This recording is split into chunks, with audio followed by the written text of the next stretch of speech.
Imagine this. You stumble upon a box of records sealed in iron, locked away by men who swore no one alive should ever read them, not because of national security, not because of war, but because what they contained would reveal just how thin the line is between civilization and the abyss. Tonight, I'm going to take you into one of those files, a file hidden in the territorial archives of Dakota Prairie, a file marked with a single name, Henrik Olsen. Now ask yourself, why would officials hide a settler's file for over 40 years? What kind of story forces the men in power to bury it under layers of silence, as though acknowledging it might infect the living with a memory too dark to endure? Before we step into that cold frontier nightmare, I want to know something from you. Where are you watching this from? Drop it in the comments, because the place you call home, the ground you stand on, may not be as innocent as you believe. Every corner of this country has its ghosts, and the ghosts of Dakota Prairie still whisper. The official account goes like this. On February the 14th, 1887, 24 men, women and children left Fort Buford under the guidance of a towering Norwegian immigrant named Henrik Olsen. They carried dreams of land and freedom, seeds for planting, medical equipment for the first Prairie hospital, cattle to raise, children to build a future. By February 17th, 3 days later, only one man returned, frostbitten, delirious, half dead, and clutching a pouch of gold coins that didn't belong to him. His story, the one that made it into newspapers, sermons and folklore, was simple, tragic and believable. Wolves, blizzards, heroic but futile attempts to survive. He claimed he had done everything in his power to save them. For weeks, Dakota men spoke his name with respect. Women wept when they heard his testimony of mothers shielding their children with our skin against the cold, and the officials, they let it stand. But here's the thing about power. It always chooses the story that protects itself, the one that blinds you with sympathy while hiding the razor underneath. Because 6 weeks later, a trapper named Ezra Kowalski found something that rewrote the script.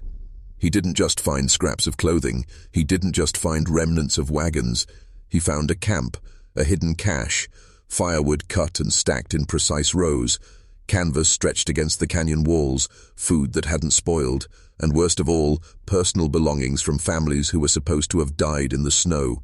A mitten, initials stitched in small, clumsy letters. A.B. Anna Bergstrom, 4 years old, gone. Her body never recovered. But her mitten, warm, dry, placed carefully on a stack of supplies, sat there like a confession. Understand this. Ezra's discovery was not just about survival or betrayal. It was about design. Someone had prepared for this. Someone had scouted the terrain months before.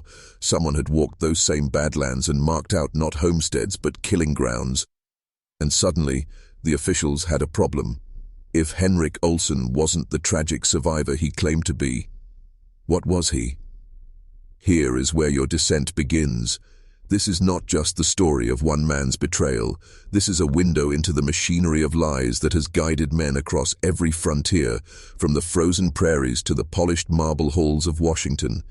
It is a story of how institutions protect predators, how official narratives anesthetize the public, and how you have been trained since birth to believe the man with the calm voice and the blue eyes, even when he is walking you into a canyon built for death. The case of Henrik Olsen is a mirror, and when you look into it, you're not just seeing 1889, you're seeing every cover story you've ever swallowed, every dark truth disguised as noble sacrifice, every wolf dressed in the sheepskin of a guide. We're about to step into the Devil's March, and once you hear the truth, you can never go back. When you look back at the portraits of pioneers, it's tempting to think of them as rugged, fearless, almost superhuman, but the truth is far simpler. Most were desperate. They weren't running toward a dream. They were running from collapse. The factories of the East, the poverty of immigrant ghettos, the shame of debts unpaid, the humiliation of being landless men in a nation that promised freedom only if you could afford it. And in that atmosphere of hunger, of need, predators thrive. Men like Henrik Olsen. Picture him, nearly 6 feet tall, broad-shouldered from splitting wood and hauling freight across endless Dakota winters.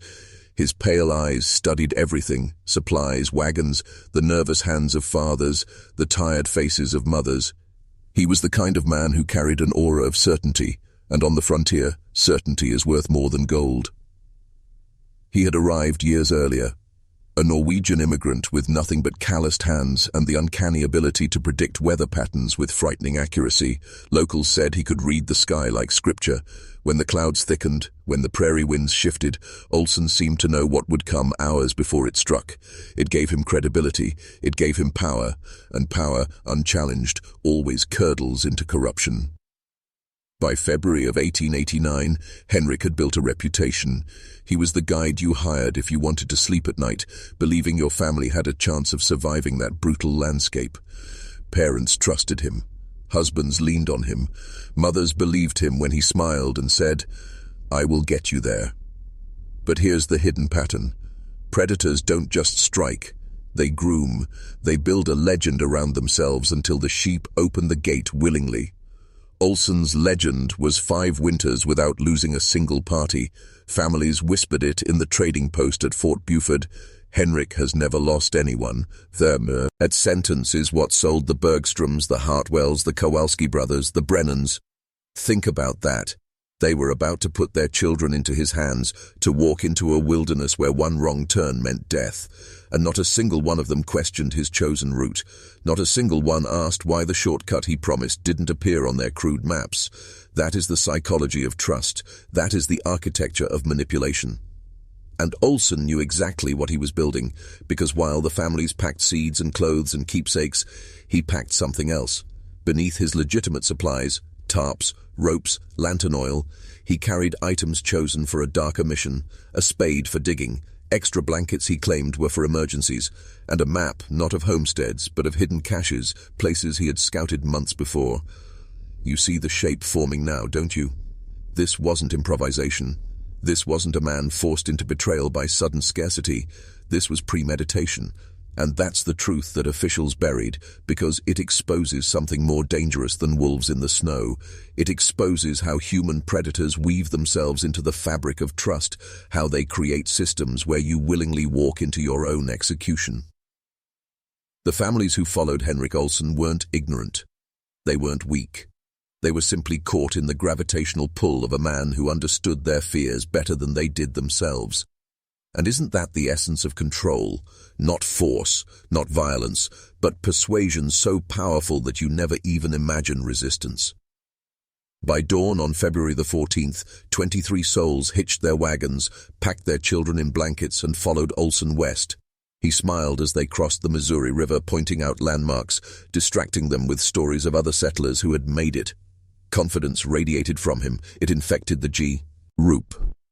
Even the eldest, 72-year-old Martha Lindfist, stopped complaining and began to speak hopefully of spring gardens. But what no one noticed, what no one could see through their eagerness, was the compass he checked again and again. Not the stars, not the land, but the hidden map in his head. The path not to settlement, but to disappearance.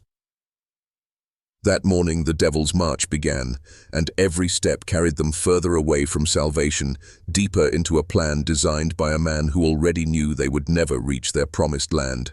The first day of travel felt almost charmed. The prairie air was sharp but calm, the snow crusted hard enough beneath the wagon wheels to make the going smoother than expected. Families laughed, children pointed at distant herds of deer, and for a few fleeting hours it felt like the dream of westward expansion was real.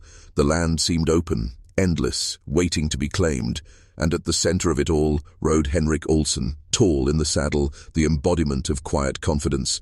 But here's where the poison works best, at the beginning, when everything looks safe. By the second day, subtle shifts began. The established trail that should have curved south toward settlements near present-day Williston. Olsen ignored it. He claimed to know a shortcut, 2 days faster, he said, a route only he had mastered. And who would argue? Who would challenge the man whose legend rested on survival? Fathers with families in tow are not eager to confront their guide. Mothers cradling babies are not eager to sow discord. So they nodded, they smiled, and they followed him off the marked trail. Now ask yourself this: How many times in your life have you followed the shortcut offered by someone who seemed to know better? How many times has authority dressed itself as benevolence, only to walk you into a canyon of no return? That is how control works. It doesn't shove you, it invites you. The Dakota Prairie in February is a liar's paradise. The land stretches featureless for miles, every horizon a mirror of the next. Without landmarks, without sun, without stars, you are lost the moment you step off the established path. And Olsen knew this. He had studied the terrain in autumn, hidden supplies in places no desperate settler would think to look, and now he was herding them like cattle into a pen of his own design. The storm came on the third day. It didn't announce itself with gradual winds. It descended like a predator. One moment grey skies, the next white blindness. Visibility dropped to feet, temperatures plummeted 20 degrees in an hour, and the prairie transformed into a death trap. Families clung to each other, voices swallowed by the howling gale, as Olsen raised his hand and ordered the wagons to circle. It seemed like leadership, it seemed like standard procedure, but the truth is, this move sealed their fate. He told them he knew of a natural windbreak, a canyon that would shield them until morning. And so they followed, blind in the blizzard, trusting the man whose voice cut through the storm like scripture. What they didn't know was that he had led them not to shelter, but to a box canyon designed to funnel the storm's fury straight down onto their wagons. And here's the part that chills the blood. Dr. Samuel Hartwell, later described in testimony that never made it into public records, admitted he felt unease from the moment Olsen guided them deeper into the canyon. The man was too calm, too prepared. His extra food, his endless supply of dry firewood, his way of moving through that canyon as if he had walked it 100 times before. It gnawed at Hartwell. But in the face of starvation and cold, suspicion is a luxury. And suspicion voiced against the only man who might save you sounds like madness. For 48 hours they endured. They burned precious wood, rationed food, huddled together for warmth. Children cried until they had no strength left. And Olsen never faltered. His supplies seemed bottomless. His movements never betrayed panic. It was as though he was waiting for something, as though this storm wasn't disaster, but opportunity. That is the hidden face of betrayal. It rarely looks like betrayal in the moment. It looks like calm leadership, like strength under pressure. It looks like the man you can trust. By the morning of the fourth day, Olsen made his announcement, the one that would seal history. He had seen smoke in the distance, he said. A cabin, perhaps another party of travelers. He would go alone, scout it out, and return with salvation. 6 hours, he promised. If he wasn't back by nightfall, send up smoke signals. He left with his rifle, his horse, and a light pack. And behind him, he left 23 souls in a canyon, children freezing in their mothers' arms, fathers clinging to hope that their guide would return. But he never did, because he wasn't searching for help. He was retreating to the caches he had hidden months before, supplies enough to sustain one man comfortably while nature erased the witnesses to his crime. This wasn't survival, this wasn't heroism, this was strategy. And the Devil's March had just reached its point of no return. At dawn on February 19th, the gates of Fort Buford creaked open to a sight no soldier ever forgot. A staggering figure, clothes torn by wind, hands raw and bleeding, lips blue with frostbite. He collapsed in the snow, clutching a leather pouch against his chest, as though it were his very heart. And with his last breath before unconsciousness, he gasped the words that became legend. "They're all gone. The wolves. God help me, the wolves." Within hours, every man in the garrison knew the tale. By evening, every household in the settlement was repeating it by lamplight. A single survivor, 23 gone. The storm and the wolves had claimed them, and Henrik Olsen, the lone guide who had fought to the end, was not just a man anymore. He was a martyr in flesh. But look closer. The pouch he carried contained gold coins, family savings pooled together for filing homestead claims, exactly the right amount, neatly preserved. He explained that he had gathered it from the bodies to protect the money from scavengers. He even named the fathers who had begged him with their dying breaths to return it to relatives back east. It was touching, it was noble, and it was a lie. The soldiers believed him because he bore the scars. The officers believed him because his story matched their own understanding of frontier disaster. Wolves, storms, families too weak to fight. It fit the mental script they already carried, and so they nodded, they filed reports, they cleared him of wrongdoing. But here's the part they don't tell you. Every institution has a preference for simple tragedies over complex crimes. Wolves are easy. Nature is cruel. That story requires no further action. But if Henrik Olsen had killed, abandoned, or manipulated 23 settlers to their deaths, that story requires inquiry. It requires accountability. It shakes faith in the very process of westward expansion. His sacred mission that officials were determined to preserve at any cost. So they chose the easy story. And Olsen, master manipulator that he was, played his role to perfection. For 6 weeks he was celebrated. He purchased a homestead with the very money of the families he claimed to mourn. He told newspaper reporters that he would dedicate the land as a living memorial to their dream. He even spoke of starting a safer guiding service, one that would teach new settlers the lessons he had learned from the tragedy. Can you feel the venom in that?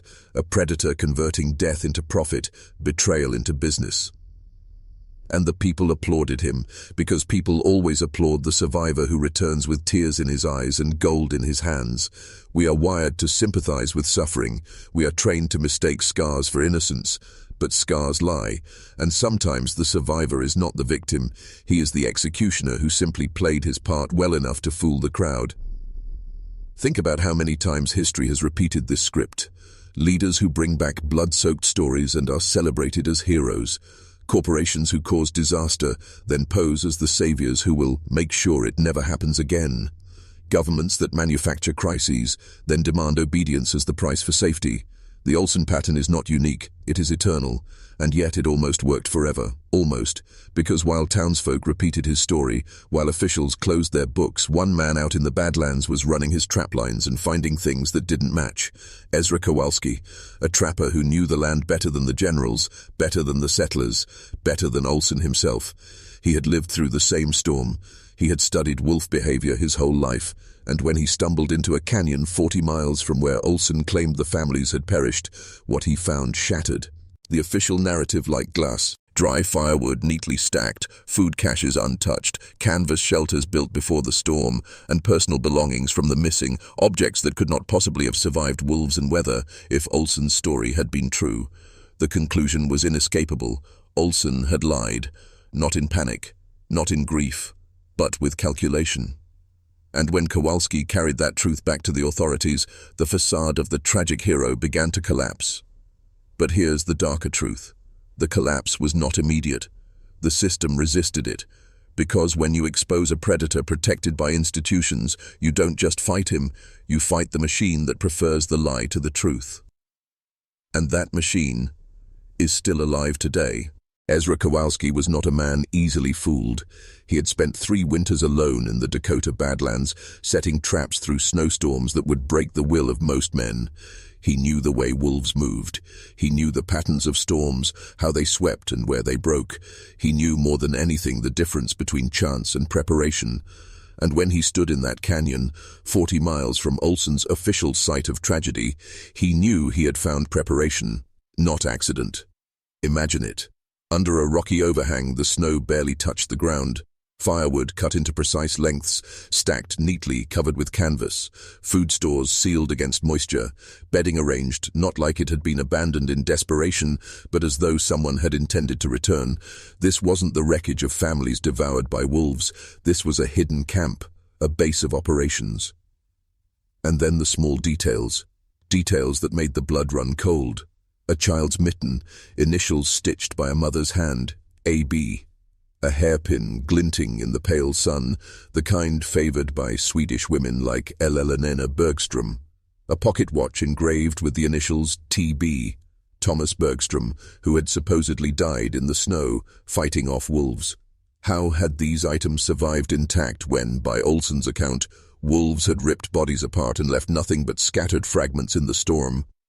How had food and firewood remained untouched when a starving party of settlers would have clung to them like salvation? Ezra didn't believe in coincidences. He carried those objects back to Fort Buford himself, placed them in front of Marshal James McReynolds, and spoke words that landed like thunder. "Your hero lied." Now here's the important part. That should have been the end of Olsen. Evidence that clear, testimony that damning, should have shattered the myth overnight. But that is not how systems of power operate. Because the truth is dangerous not just to the guilty, it is dangerous to the innocent who built their pride on the lie. McReynolds hesitated. Judge William Hartfield hesitated.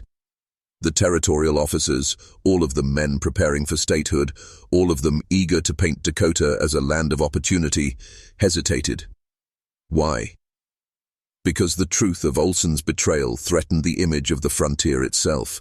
If word spread that pioneers weren't just dying from storms and wolves, but being deliberately led to slaughter by men they trusted, who would come west? Who would invest? Who would risk wives and children on a dream soaked in blood? Understand this. Institutions always resist the truth when the truth undermines their stability.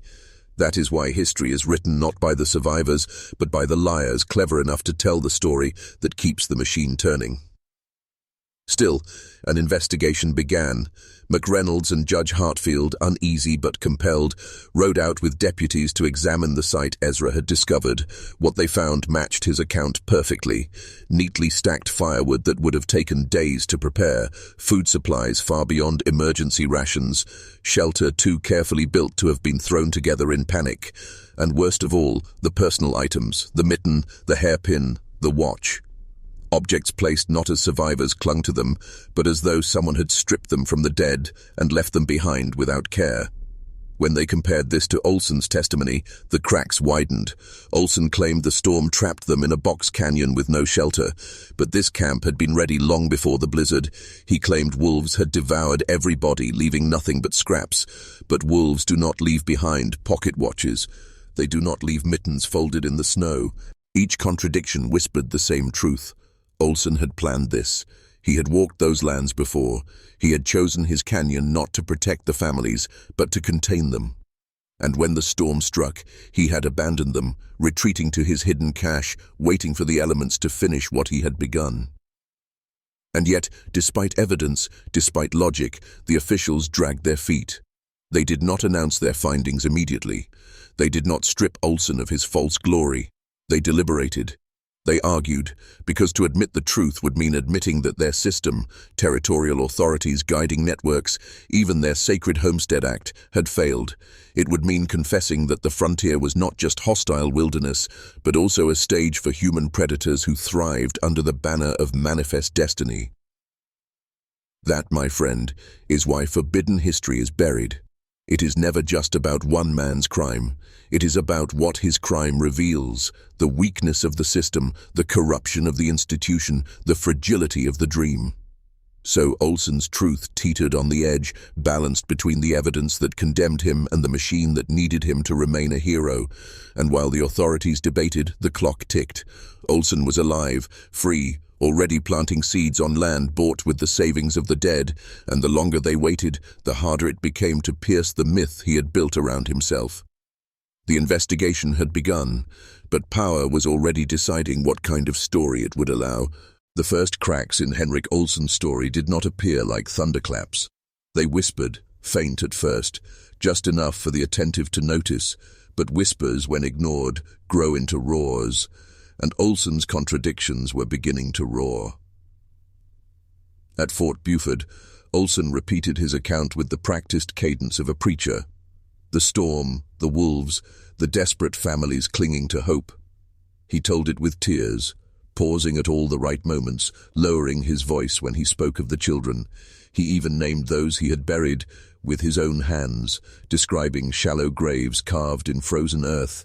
He wept when he described mothers singing lullabies as the wolves closed in, and people believed him, because tears are more persuasive than facts. But here's the thing about lies. The more often you tell them, the heavier they become. You have to remember every detail, every name, every order of events, and Olsen, for all his cunning, was still a man. Dr. Samuel Hartwell, who had buried his suspicions during the storm, was now listening more closely. In Olsen's first testimony, he claimed that Ezra Kowalski had found them too late, after the wolves had scattered the party, but Ezra himself hadn't even been near the canyon until weeks later. In Olsen's second retelling, he swore the Bergstrom family had perished first. In his third, he reversed the order, claiming the Hartwells had succumbed before the Bergstroms. Details shifted like sand. Graves moved from one ridge to another. Wolves appeared in numbers that defied nature. The timeline bent and broke under scrutiny. Still, the public wanted the tragedy, not the truth. They were comfortable with wolves and storms. They could cry, then move on, and Olsen fed them that story like a careful butcher feeds scraps to hungry dogs. But McReynolds, Hartfield, and a handful of others couldn't shake Ezra's discovery. When fronted with the artifacts, the mitten, the watch, the untouched supplies, Olsen had explanations ready, too ready. He claimed he had hidden the items himself, hoping to return for them after seeking help.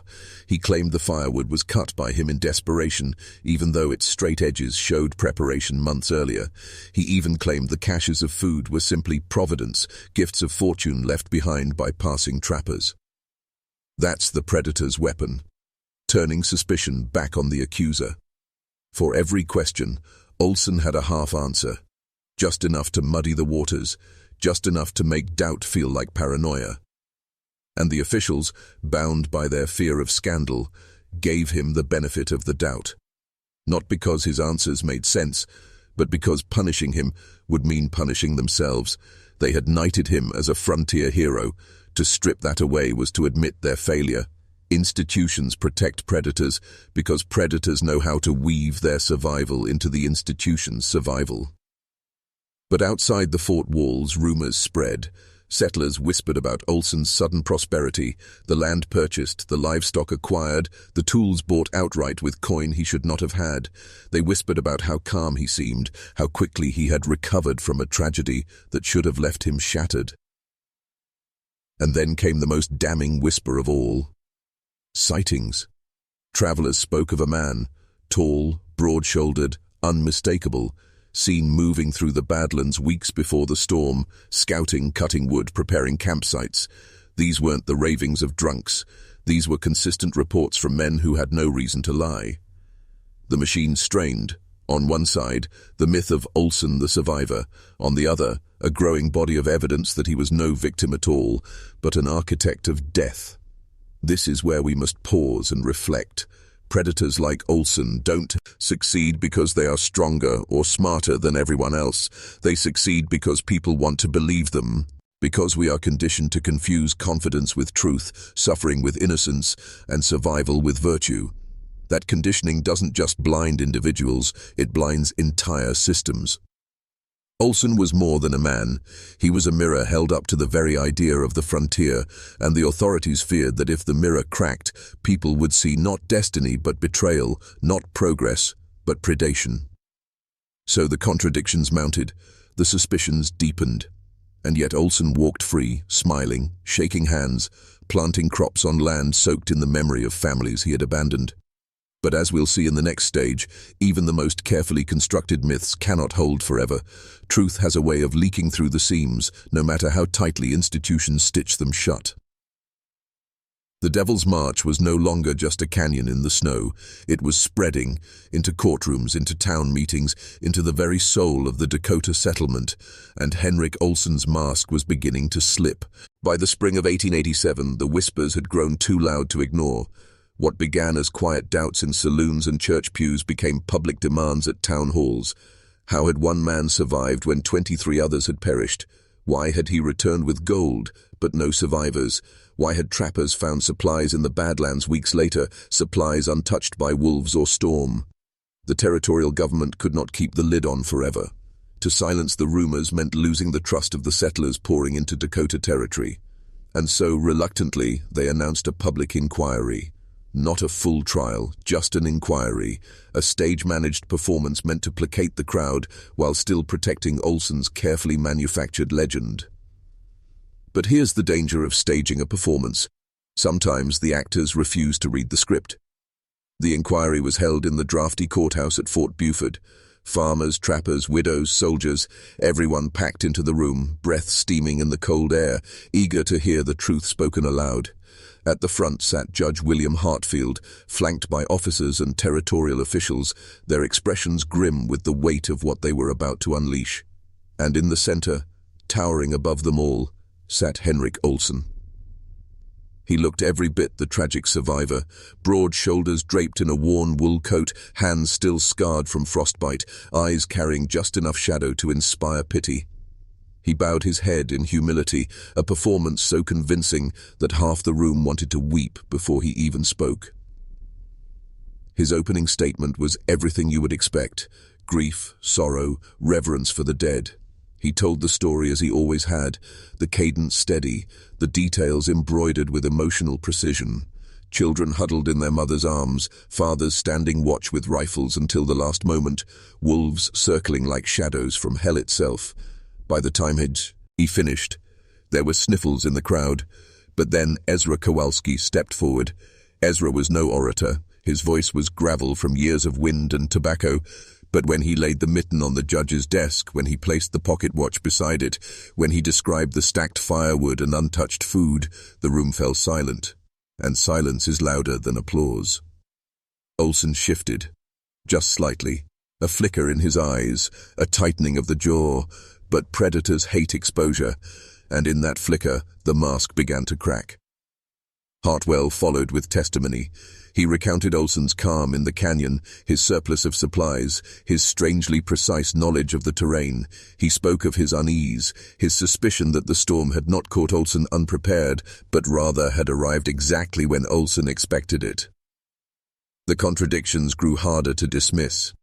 Witnesses spoke of seeing Olsen scouting the Badlands weeks earlier. A blacksmith swore Olsen had purchased tools with coins marked by a Bergstrom family stamp. A soldier testified that Olsen's timeline didn't match the weather logs kept at the fort. Piece by piece, the narrative frayed. But the most damning moment came when Olsen himself was pressed under oath. Judge Hartfield asked him directly, "If the wolves consumed the families, why were there no bones, no remains, nothing but items neatly preserved?" Olsen hesitated, just for a heartbeat. Then he gave an answer so implausible it drew gasps. He claimed he had burned the bodies himself in an act of mercy to prevent scavengers from desecrating them. Mercy, that was his word. But there was no evidence of fires, no ashes, no charred earth in the canyon Ezra had found, and with that the inquiry shifted. What had been a defense of Olsen's honor turned into a battle for the truth of his deception. Now, pause with me here. Think about how predators operate when said they don't confess, they double down, they twist mercy into motive, turn suspicion into cruelty, and frame themselves as the misunderstood victims of a mob. That is exactly what Olsen did. He accused Ezra of envy, Hartwell of paranoia, and the crowd of bloodlust. He painted himself not as a guide accused of betrayal, but as a martyr persecuted for surviving. And the terrifying part, some people believed him. Because here is the truth about human nature. We don't want to face the abyss. We don't want to believe that the man we cheered as a hero is in fact a butcher. It is easier to cling to the comforting lie than to stare into the dark face of betrayal. The inquiry adjourned with no verdict. Olsen was neither convicted nor cleared. He walked out of the courthouse that day still a free man, but no longer untouchable. His legend had taken its first mortal wound, and like any predator whose mask slips, he would not retreat quietly. He would fight to preserve the myth, even if it meant silencing those who dared to speak the truth. The Devil's March was no longer buried in snow. It was marching straight into the light of day. When the inquiry dissolved into confusion, Olsen didn't walk out of that courthouse humbled. He walked out calculating. For men like him, exposure isn't an ending, it's a trigger. The moment his mask cracked, his mind shifted to a single priority: containment. If whispers became shouts, if evidence became proof, the fortune he had stolen and the new life he was building would collapse. So he did what predators always do when their world threatens to close in. He made the hunters into prey. The first to feel the pressure was Ezra Kowalski. A week after testifying, Ezra returned to his traplines. He never came back. Days later, fellow trappers found his camp overturned, his traps smashed, his belongings scattered as though wolves had raided the site. But Ezra had been no greenhorn. He knew wolves. He knew how to fight them, how to avoid them, how to read the signs they left behind. What the trappers found instead was the clean, sharp precision of human violence. A cut rope, a boot print that matched Olsen's size, a blood-stained patch of snow that led into the canyon and ended abruptly, as if something heavy had been dragged away. Ezra's body was never recovered. The official report claimed he had frozen after an accident. Those who had seen the scene knew better. Then came the campaign against Dr. Hartwell. Hartwell had survived the blizzard only in Henrik's story, dead, torn by wolves, a tragic hero. Yet somehow rumors spread that Hartwell's testimony had been false, that he had fabricated doubts to protect his reputation after losing patients. Letters appeared in newspapers smearing his name, accusing him of negligence back east, of financial debts, of cowardice during Indian campaigns. None of it was true. But truth matters less than repetition. By spring's end, Hartwell's credibility was in tatters. He left Dakota Territory altogether, disappearing into the anonymity of a mining town in Colorado. You see the pattern, don't you? This is how institutions keep men like Olsen alive, not by openly declaring him innocent, but by allowing shadow wars to grind down his accusers until their voices fade. Reputation destroyed, lives ended, questions dissolved into silence. And the settlers? They wanted to move on. Land to claim, crops to plant, families to feed. Who among them had time to chase ghosts from the blizzard? Better to believe Olsen's tragedy than to carry suspicion into their already brutal daily existence. The frontier rewards strength, not doubt. And Olsen, in his brutal cunning, played the role of strength perfectly. But what few realized at the time was that Olsen's retaliation wasn't just about silencing voices. It was about rewriting reality itself. By removing Ezra and discrediting Hartwell, he created a vacuum in the narrative, a void where his version of events could once again reign supreme. And into that void he poured his myth, more carefully crafted than before, more dangerous because it now carried the sheen of persecution. They envy me because I survived. They hate me because I remind them of their own fragility. They cannot accept that I endured where others perished. It was no longer the tale of a guide who had failed. It was the tale of a man too strong, too capable, too enduring for his peers to stomach. In the crucible of suspicion, Henrik Olsen forged himself into something even darker than before, a hero sharpened by the blade of betrayal. And if you think this is only about one man in Dakota Territory, think again. This is the blueprint of power. How predators in every age twist exposure into fuel, how they turn scrutiny into persecution, how they weaponize their survival into a narrative of greatness. It is the same method empires have used for centuries. Accuse them and they will not crumble. They will rewrite, they will redirect, they will erase. But the truth never stays buried, because even as Olsen silenced his accusers, there were fragments he could not control. Evidence hidden in the snow, witnesses who saw too much, officials who recorded details that didn't quite fit, shadows in the archive that refused to disappear, and those shadows were waiting for the moment to surface, waiting for men bold enough to look deeper, to see through the lies, to drag Olsen's carefully crafted myth into the light. Men like you. Because what I am telling you now is not entertainment, it is a warning. These systems of silence are still alive. The only difference between Olsen's Prairie and your world today is the sophistication of the cover-up. The question is, will you see it when it happens around you, or will you, like the settlers of Dakota, accept the myth because it is easier than facing the truth? For decades, the official record stood unchallenged. Henrik Olsen, tragic survivor of the Devil's March, a man who endured where others perished. His homestead prospered, his name carried weight, and the silence he bought with fear and cunning stretched across generations. But history has a way of bleeding through its bandages, and what Olsen buried beneath snow and silence did not stay buried forever. It began innocently enough in the 1920s when a county clerk in Williams County stumbled on a set of territorial court papers while reorganizing the archive. The files were misfiled, tucked inside a box labeled Land Disputes, dust-covered, yellowed, brittle from age, but still intact. What they contained was not a land dispute at all, but the sealed transcripts of the 1887 inquiry. Inside were testimonies you have not heard in any official story.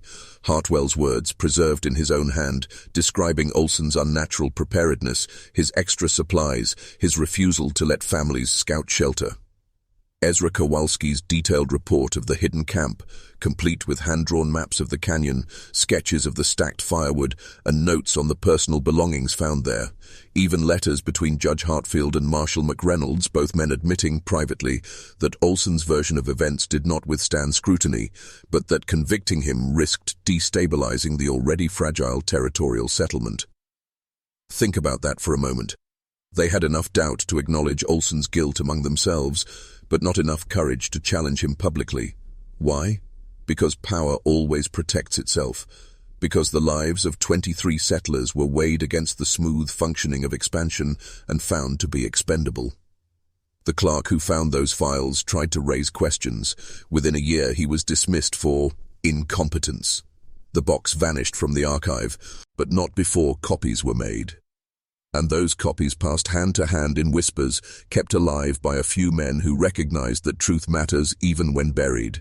By the 1960s, fragments resurfaced in university archives, misfiled again, of course, because no institution wants to be caught preserving a crime it once helped conceal.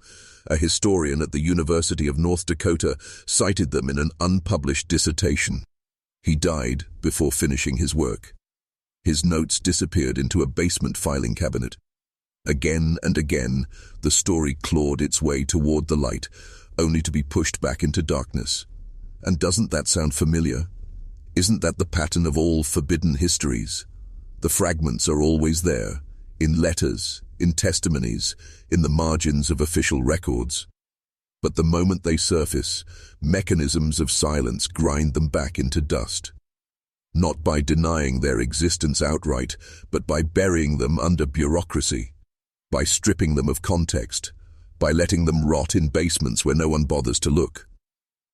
Ask yourself this: how many other Olsens hide in the pages you'll never read? How many truths have been edited out because admitting them would reveal not just the monster, but the system that raised and protected him?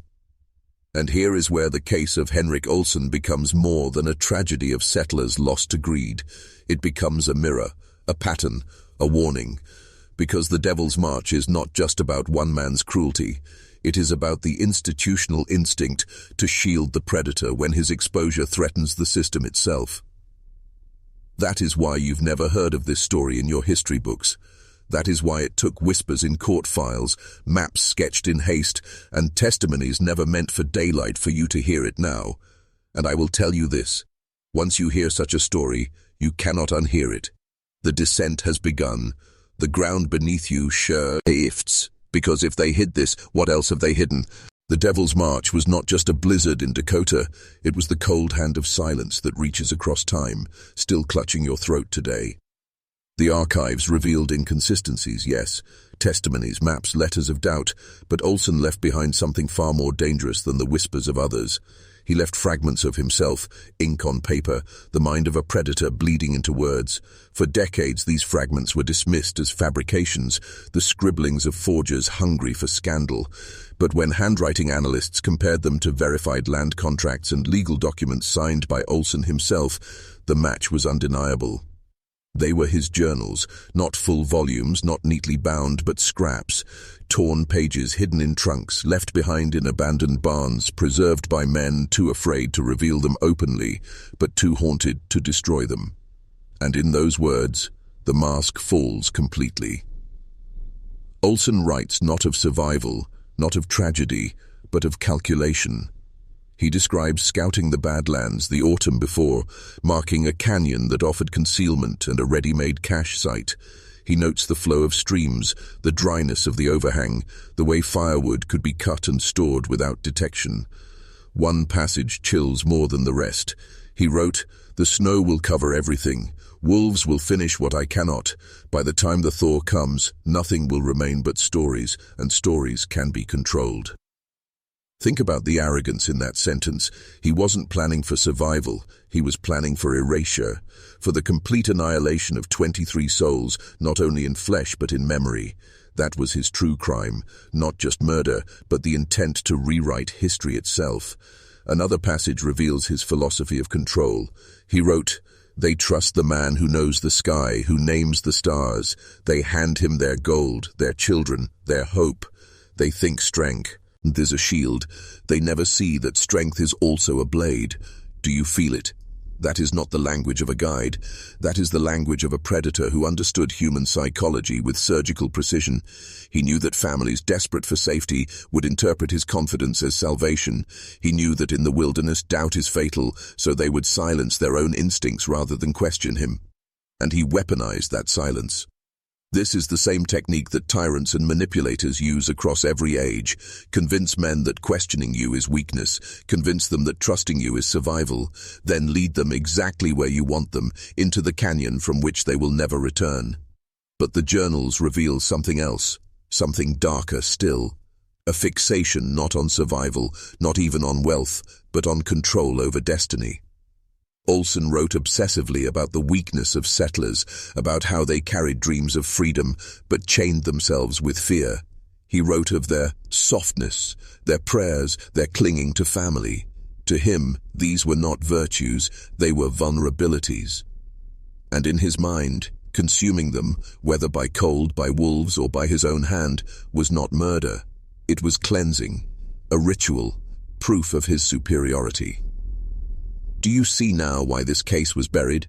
Because to expose Olsen fully would not only reveal one man's cruelty, it would expose the terrifying truth of human psychology, that the same traits we celebrate, trust, hope, faith, can be twisted into shackles by those who know how to exploit them. And here is where you must decide what kind of man you are, because predators like Olsen still exist. They may not wear furs and ride through the Dakota snow, but they know your weakness. They study your hunger for safety, your longing for leadership, your willingness to trade vigilance for comfort. They wait for you to hand them the reins. And when you do, they lead you not into safety, but into the canyon. This is why you are hearing this story, not to marvel at horror, but to recognize the blueprint. Olsen's journal was not a confession, it was a lesson for those who would follow him. Now, it is a lesson for you. The descent continues, and soon you will have to ask yourself whether you are still just a listener or whether you are becoming something else. It is tempting to believe Henrik Olsen acted alone, a lone predator, a madman in the snow.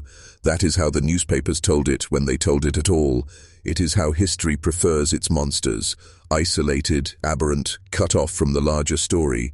Because if you accept that Olsen was not alone, that his crime intersected with profit, policy and power, then the frontier itself becomes tainted, and no nation wants to admit its foundations rest on blood hidden under ice, but the fragments prove otherwise.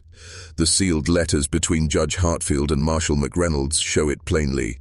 They speak not only of doubt in Olsen's story, but of pressure from land speculators who had invested heavily in the Dakota boom, pressure from territorial delegates eager to secure statehood, pressure from officials who feared that a scandal of betrayal and mass murder would stain the Homestead Act itself, the crown jewel of expansion.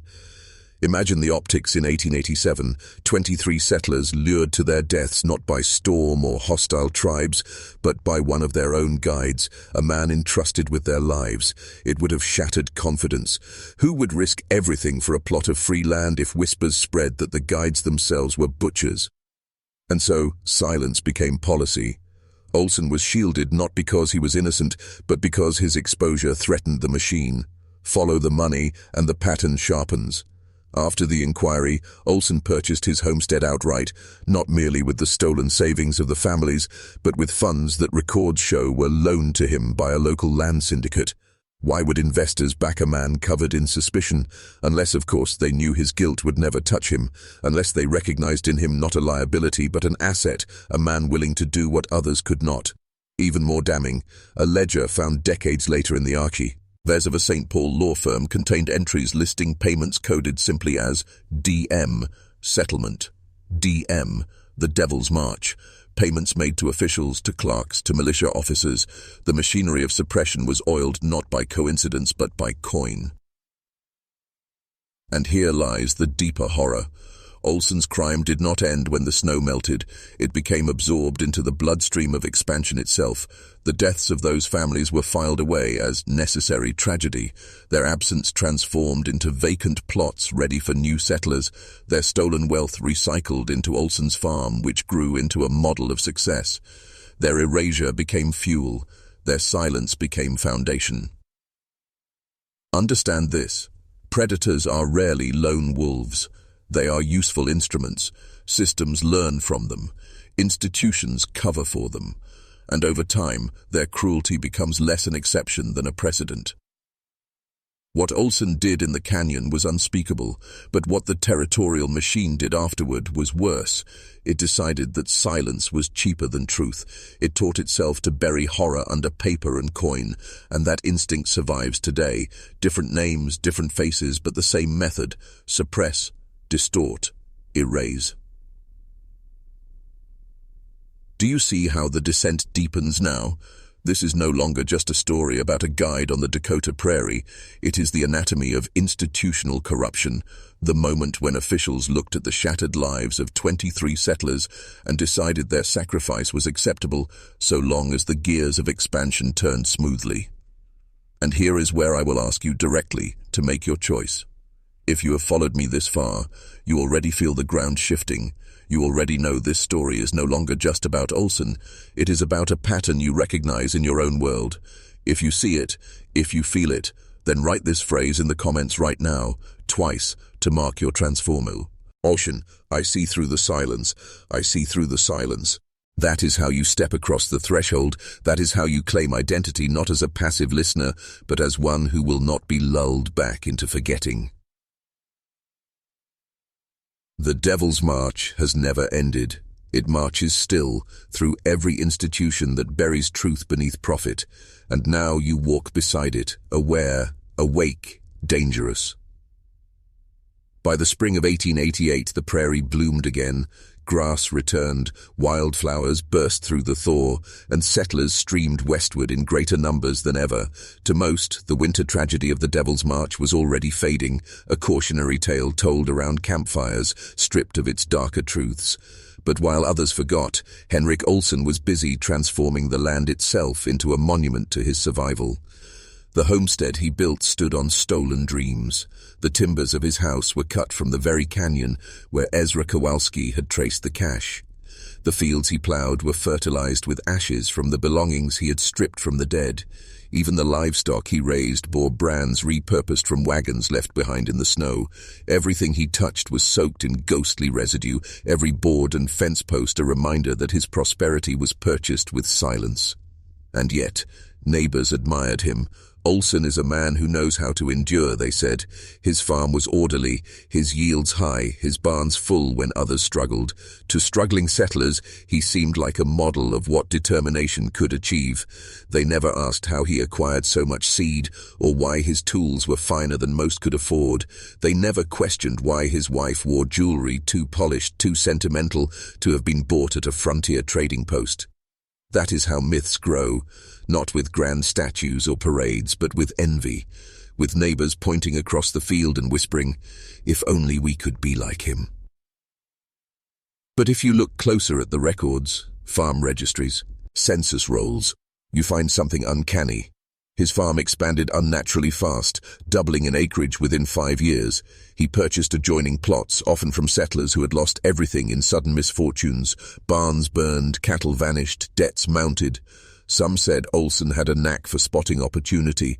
Others suspected, quietly, that misfortunes seemed to follow him like wolves circling a camp. Was it coincidence? Or did Olsen's hunger not end in the canyon? There are stories, unverified but consistent, of settlers who challenged him. A neighbor who claimed Olsen had stolen his seed grain was later found drowned in the river. Another, who accused Olsen of fencing off communal water, vanished on a hunting trip. Officially, wolves and weather were always to blame. But the whispers grew. And yet, admiration always outshouted suspicion. Why? Because Olsen's farm was proof of possibility. On a frontier where so many failed, he appeared to succeed, and people cling to examples of success even when they are built on blood. They need to believe that the dream works, that hard work can triumph, that endurance pays. If Olsen's farm was rotten to the core, then what hope was left for theirs? So his neighbors did what humans always do in the presence of inconvenient truth. They chose not to see. They traded suspicion for envy, doubt for imitation. They visited his farm for advice, for seeds, for loans. They brought their children to his gatherings, their sons to learn his methods. Without realizing it, they kept his myth alive with every handshake, every smile, every borrowed tool. And Olsen thrived on it. In his journals, another fragment reads, "The land remembers nothing, only men carry memory, and men are easy to sway. Give them grain in famine, and they will forget bones beneath the furrows."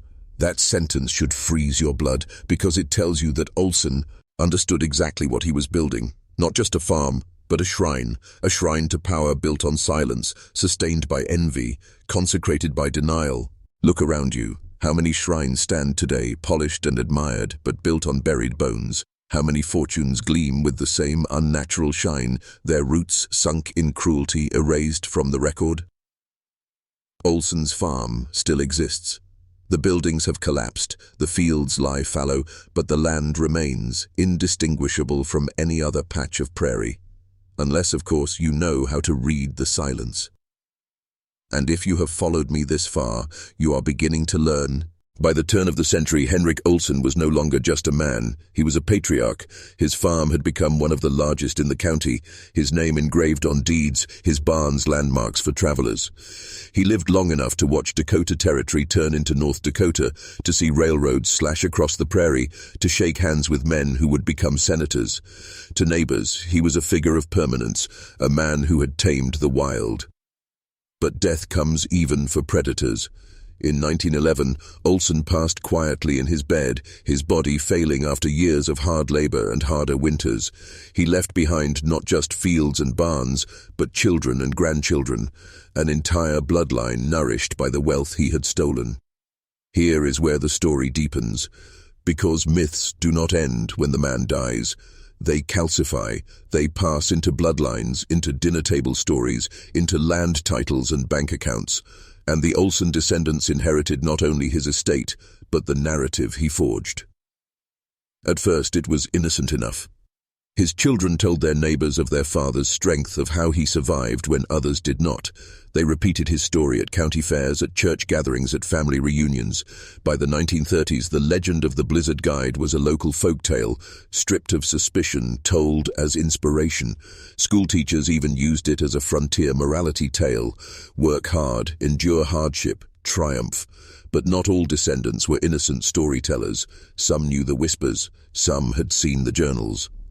A letter preserved in a private family collection reveals that in 1928, Olsen's eldest son, Carl, wrote to a cousin, "Burn the remaining pages. They serve no one. Father's name must be clean if we are to prosper." That one line tells you everything. The myth was not just a story told for pride, but a shield actively protected to preserve wealth and status. Do you see how corrupt? Tion outlives the corrupt. The man dies, but the silence becomes inheritance. Land passes down, bank accounts grow, children are sent to colleges on money fertilized with bones. And every time someone asks where it all began, the answer is wrapped in legend. Even today, descendants of Henrik Olsen live in North Dakota and beyond. Some run businesses, some hold local offices. Most, if you ask them, would claim their ancestor was a pioneer, a man of grit.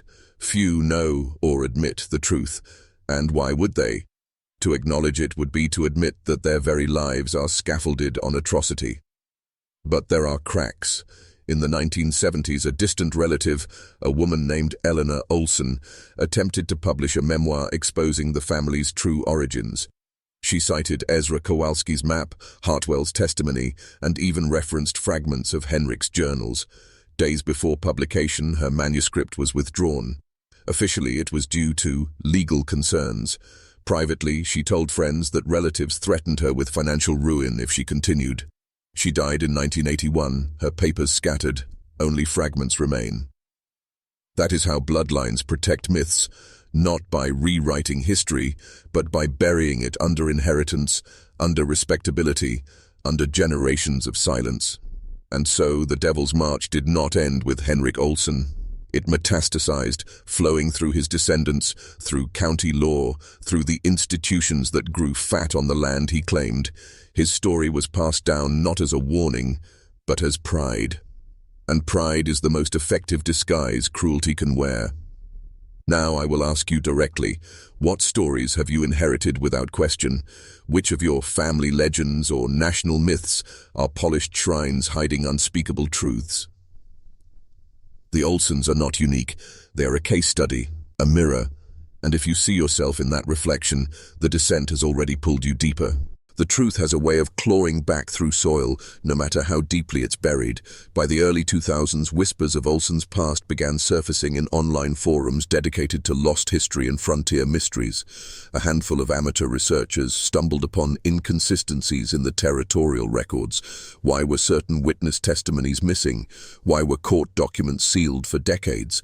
Why did Henrik Olsen's name suddenly vanish from certain ledgers after 1887?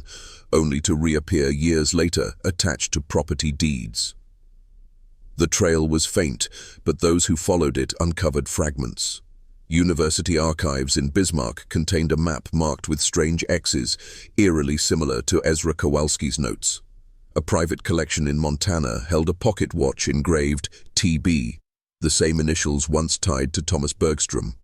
Even more disturbing, one researcher discovered that Olsen's homestead sat just miles from where the family's last known camp should have been. But the deeper they dug, the more resistance they met. Records that had been available weeks earlier suddenly couldn't be located. Emails from archivists went unanswered. One researcher claimed he was shadowed by strangers after filing a Freedom of Information request on Olsen's sealed testimony. Another received anonymous warnings. Some things are better left buried. It was as if the ghost of Olsen himself reached out through his descendants, through institutions invested in silence, to guard the myth he left behind. The very story of American expansion, the pioneer, the survivor, the builder of land, was at stake. To admit what Olsen did would be to admit that the frontier was not built by courage, but by calculated betrayal. And so the investigation moved underground, whispered in corners of the internet, carried by those unwilling to let the Devil's March fade into legend. What the researchers uncovered next was not simply history, it was a pattern.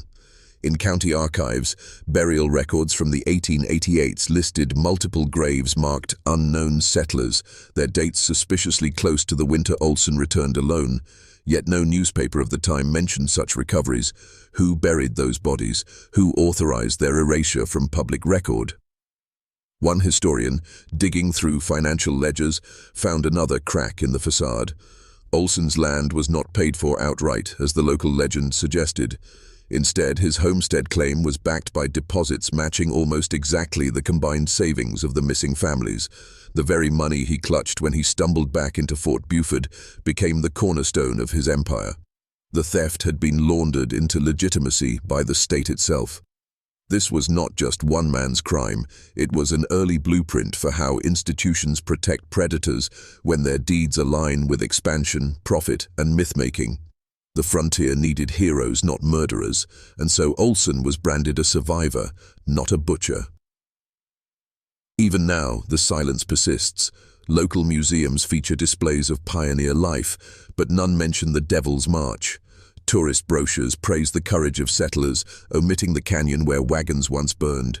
The descendants still farm the land, their silence fertilized by generations of profit.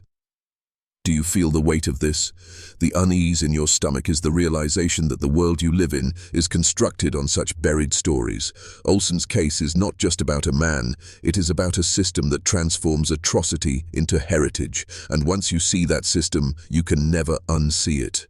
The story of Henrik Olsen reveals more than a frontier tragedy. It shows how power rewrites memory. Think of it. A man slaughters those he promised to protect, steals their wealth, and yet is celebrated as a hero. How does such inversion take root? Through narrative control. through institutions that decide which voices are remembered and which are erased. The territorial court sealed evidence. The newspapers published Olsen's heroic tale while ignoring contradictory testimony. Even the church, desperate for a moral story to inspire settlers, preached sermons about divine providence guiding Olsen home. In this way, every layer of society became complicit. They weren't protecting Olsen the man, they were protecting Olsen the symbol. The frontier needed symbols more than it needed truth. And here is the psychological hook. Men believe what stabilizes their world. For farmers struggling against the prairie, Olsen's survival validated their own struggle. To question it would have been to confront chaos, betrayal, and the terrifying possibility that the very land beneath them was cursed. So they accepted the myth. They repeated it until it became unassailable fact. Do you see the pattern? This is how corruption survives, not by force alone, but by offering people a lie so comforting they would rather protect it than face the truth. And once the lie takes root, it breeds loyalty, a loyalty stronger than blood, stronger than law. Henrik Olsen did not just manipulate 23 souls in a canyon. He manipulated generations. He embedded himself into the cultural DNA of a territory, a state, a nation, and even now, more than a century later, his ghost sits at the table of memory, whispering the version of events the powerful want you to believe. The question is, how many other Olsens are still hidden in plain sight? The Devil's March was not an isolated event, it was a rehearsal for the world you live in now. Henrik Olsen's method was simple: lure the desperate with promises, isolate them, then consume what they carried. Replace the frozen prairie with boardrooms, digital platforms or government halls, and you see the same pattern repeating. Look closely. Today's corporations guide men into debt the way Olsen guided families into the canyon. Institutions sell illusions of safety, of prosperity, while quietly draining lives for profit. Politicians promise shelter, yet lead entire nations into storms designed to break them. And just as Olsen carried hidden maps to caches of his own making, the elite of today always hold their escape routes: offshore accounts, private enclaves, generational wealth. Do you see it now? Olsen was not just a man of the 19th century, he was a prototype. His survival story became the architecture of manipulation, tragedy rewritten as triumph, theft disguised as legacy, blood transformed into myth. The formula has not changed, only the scale. And here is the cruelest part. Just like those settlers who clung to Olsen's confidence, men today cling to the very systems designed to strip them bare. The lie feels safer than the truth, because to admit betrayal would mean facing the storm alone. But storms reveal strength. Storms strip away illusion. The only way to break this cycle is to see it, to name it, to refuse the myth handed down as gospel. Remember, every empire is built on a canyon of bones, and every canyon still echoes with voices, waiting for someone brave enough to listen. If you have followed me this far, you already know this is more than history. It is initiation. You are not just listening to a story. You are standing at the canyon's edge, looking into the same abyss that swallowed those families in 1887. And now comes the decision. Will you turn back into the comfort of the myth, or will you step forward into the storm of truth? This is where I ask something of you. Not as a performer to an audience, but as one man speaking to another across time. I want you to mark this moment, carve it into your memory. And the way you will do it is simple. Go into the comments right now and write the phrase, twice, so it burns into you and into the algorithm that brought you here. Write, the canyon remembers. That phrase is your anchor. It is the key that tells me and tells yourself that you have crossed over from spectator to participant. It is how you lock in the identity shift that begins when you see through the myths, when you refuse to be guided into another man's trap. Do not underestimate the act. Men have always used ritual phrases to seal transformation. Warriors swore oaths. Priests repeated incantations. Initiates carved symbols into stone. Today you type it into a glowing box, but the effect is the same. You announce to the hidden powers that you are awake. So write it twice. The canyon remembers. The canyon remembers. Those words bind you to the truth that others tried to bury. They make you part of a brotherhood that refuses silence, and once spoken, you can never again claim ignorance. The canyon remembers, and now, you do too. Now that you have stepped across the threshold, this knowledge must become tool, not torment. Hearing the Devil's March is not an indulgence in horror, it's a sharpening. The lesson here is tactical. When you understand the anatomy of deception, you no longer get swept by it. You begin to act with a discipline that keeps you and those you lead alive. First, learn to read narratives the way a hunter reads tracks. Who benefits if this story is told this way? What versions of the tale are amplified by officials, press, and public institutions, and what fragments are conspicuously absent? Predators sell certainty and comfort. They never invite genuine skepticism. If the story places one man as the sole bearer of truth while silencing dissent, alarm bells should sound. Always map incentives before you swallow a narrative whole. Second, catalog evidence. Real truth survives because someone carried it forward. Ezra did. Hartwell did. You don't need to be a historian to preserve what matters. Take notes, make copies, timestamp what you find. When institutions bury things, individual records become the chain that pulls lies into daylight. You are not just a consumer of truth, you are a guardian. Third, surround yourself with dissenters. Isolation is the predator's favorite weapon. The Devil's March succeeded because people faltered alone. Build networks where doubts are allowed, where claims are tested, where loyalty is given to facts, not to myth. Brotherhood here means intellectual rigor, not blind allegiance. Fourth, practice public pressure ethically. The machine that protected Olsen was human and fragile. Truth often advances through social force, petitions, publication, investigation, but force without evidence becomes noise. Arm your accusations with documents, dates, named testimony, not rage. Discipline wins where fury burns out. Finally, remember, seeing is only the start. The real power is what you do next. You will be tempted to retreat into anger or to gloat over the uncovered darkness. Don't. Transform that awareness into steady, relentless verification. Expose the story with facts. Protect witnesses. Preserve archives. Teach others how to read the signs. This is your initiation, not a certificate but a charge. Be the kind of man who notices the shortcut before he follows it. Be the one who asks the uncomfortable question when the world prefers a comforting lie. The canyon remembers, and now so do you. The story of Henrik Olsen does not end in the frozen Dakota blizzard of 1887. It coils through time, embedded in the land, in the records, in the silence of families who never saw their kin return. It lives in the wealth converted into barns and fields, in the descendants who carry his name without carrying the weight of his crimes. And it lives in you now, because you've heard it. And once you hear, you cannot go back to blindness. This is the forbidden current that runs beneath history. Every monument is built on bones. Every myth stands on silenced voices. Every institution is stronger at hiding truth than revealing it. Olsen's genius was not his navigation, not his endurance. It was his ability to turn betrayal into legend. And that is why he is still dangerous, because men like him never vanish. They adapt. They change clothes, professions, and weapons, but the method remains eternal. So take this story as more than caution. Take it as strategy. Study the patterns, the false guide, the storm, the canyon, the theft dressed as survival, the silence enforced by power. These are not relics of a brutal frontier.